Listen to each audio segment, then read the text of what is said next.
যে অধিকার আছে সেই অধিকার ভিত্তিক তাদেরকে সচেতন করা এবং তাদেরকে এটা সম্মিলন করে দেওয়া।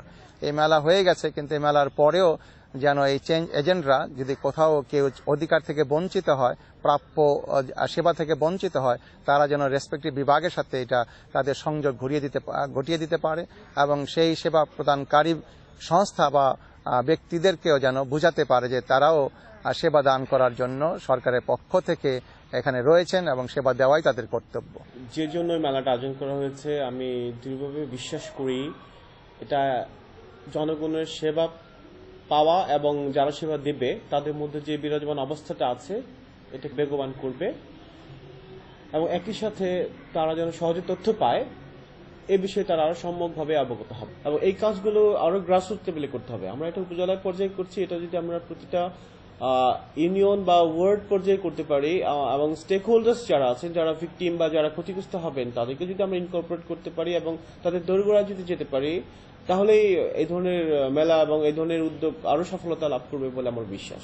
এদেশের আপামর জনগোষ্ঠীকে সেবা দেওয়ার জন্য বাংলাদেশ সরকারের প্রায় 18টি সেবা দান প্রতিষ্ঠান বা সংস্থা আছে। সাধারণ মানুষ যারা সুবিধা বঞ্চিত, যাদের মধ্যে লেখাপড়া নাই, সুযোগ পায়নি যারা, তারা কিন্তু এই সার্ভিসগুলো সেবাগুলো পাচ্ছে না। আজকের এই তথ্য সেবা মেলার একটাই উদ্দেশ্য, সেটা হচ্ছে সরকারি যে সেবামূলক প্রতিষ্ঠানগুলো আছে তার সাথে জনগোষ্ঠীর একটা সেতুবন্ধন রচনা করা। কুতুবদিয়ার বিভিন্ন ইউনিয়ন থেকে একেবারে গ্রামের মানুষ এসছে, তারা জানতে পেরেছে যে এই সরকারের কি কি প্রতিষ্ঠান আমাকে সেবা দেবে। আবার সরকারি প্রতিষ্ঠান যারা এখানে আপনারা দেখেছেন যে মেলায় অংশগ্রহণ করেছে, জনগণকে সেবা দেওয়ার জন্য তার মানসিকতারও একটা উন্নয়ন হয়েছে। আমি মনে করি যে আগামী দিনে এই সম্পর্ক আরো জোরদার হবে।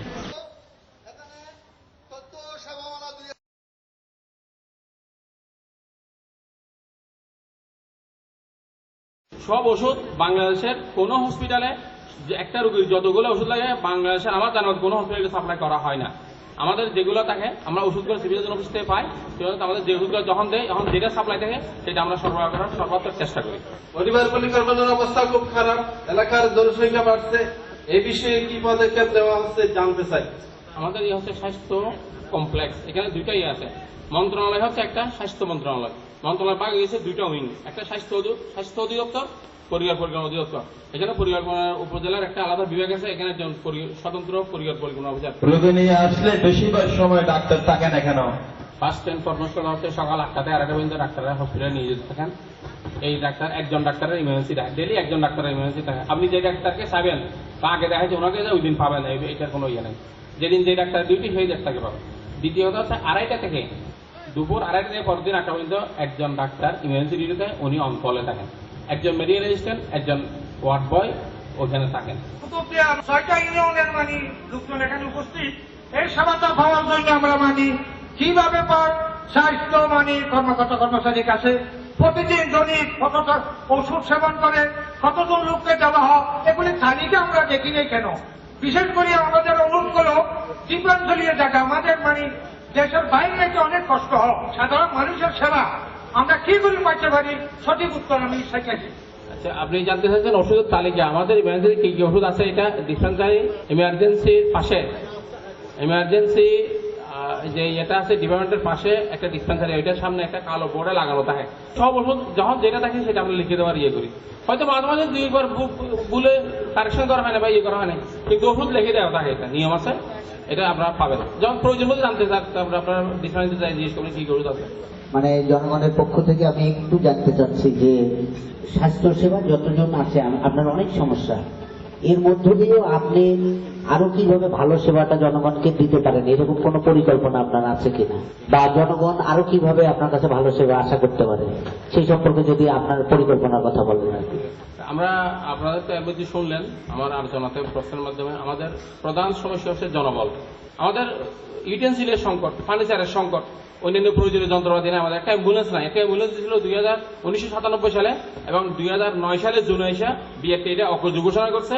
তাও একটা পুরাতন অ্যাম্বুলেন্স দেওয়া হয়েছিল, বাগেরহাট থেকে এনে অ্যাম্বুলেন্সে দেওয়া হয়েছিল।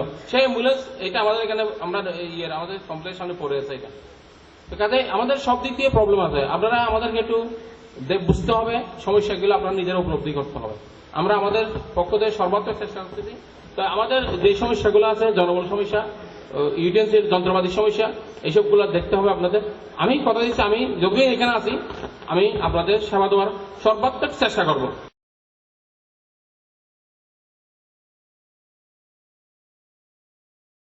আমাদের এলাকায় তুলনামূলকভাবে ধানের শ্বাস থেকে লবণের শ্বাস বেশি। বর্ষাকালে কিভাবে আমরা লবণের মাঠে ধানের চাষ করতে পারি? আসলে কি লবণের মাঠে ধান চাষ করাটা একটু কঠিন আর কি।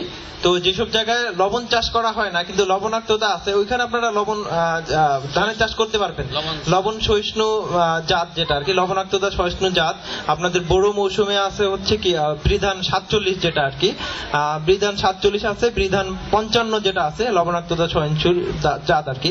আর আমন মৌসুমে যেটা আছে সেটা হচ্ছে আপনার বৃধান 40, 41, 23, এগুলো হচ্ছে লবণাক্ততা সহিষ্ণু জাত, এগুলো করতে পারেন। কিন্তু লবণের মাঠে ধান করা সম্ভব না।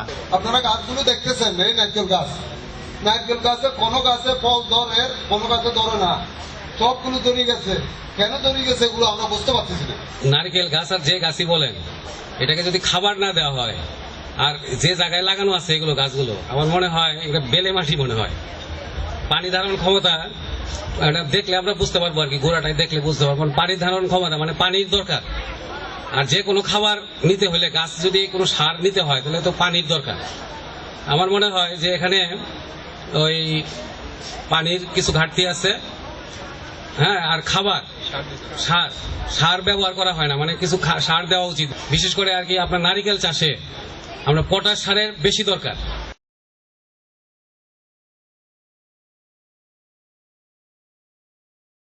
এখানে মেলা এসে আমার বেশি ভালো লাগছে যে আমি একজন কৃষক। এই আবাজা বা বিষ মারিয়ে ধান ফসল নষ্ট করে ফেলাইতাম। আমি এই কৃষি অফিসের দেখি তাবিছি যে পোকামাকড় পড়বে, ওইটা আমি জানতাম না। মেলাতে এসে আমি ওইটা দেখি বেশি অত্যন্ত খুশি হয়েছি। আগামীতে আমি এটা চাই, আমার ফসলও তো আমি এভাবে লাগাবার জন্য কৃষি অফিসের সব ব্যবস্থাপনা আমাকে দিছি।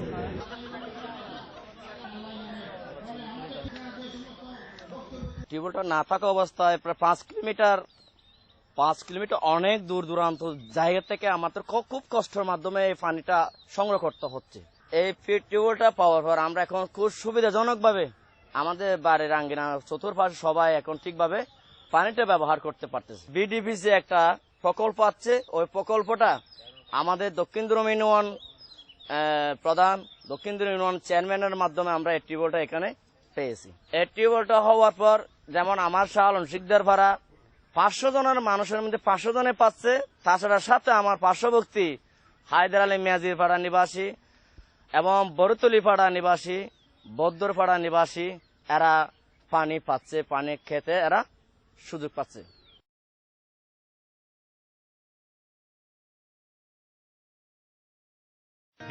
দুর্যোগের পরে আমাদের কিছু করণীয় আছে। সচল করো রাস্তা ও ঘাট, পুনর্গঠন করো বাজার হাট। সচল করো রাস্তা ও ঘাট, পুনর্গঠন করো বাজার হাট। চালু করে দোকানো ঘাট, চালু করে দোকানো ঘাট। অলসতা কেউ করো না, শুনো জনগণ করি নিবেদন,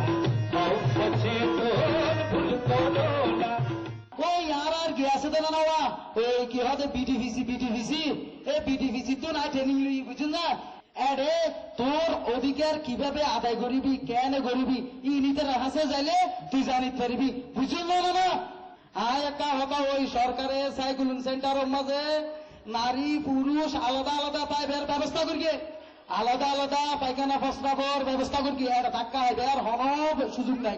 আর সবচেয়ে বড় হতাল যে জাম্বসন ফরস ওরা জাম্বসন ফরস ব্যাক করলাম হালতার ব্যাক করা হবে। আরে তুই এক গড়ি গড়িয়ে রে 91 সালের মাঝে সামুল্লাহ নানিও বাদে বিচার করিবে না পূর্ণিমের তুললে ইয়াগো বিয়ে করকে দিনে দিলে সগলা লাতিয়ে দিলে ডাল্লা সামনা জামে দিলে যার নাই।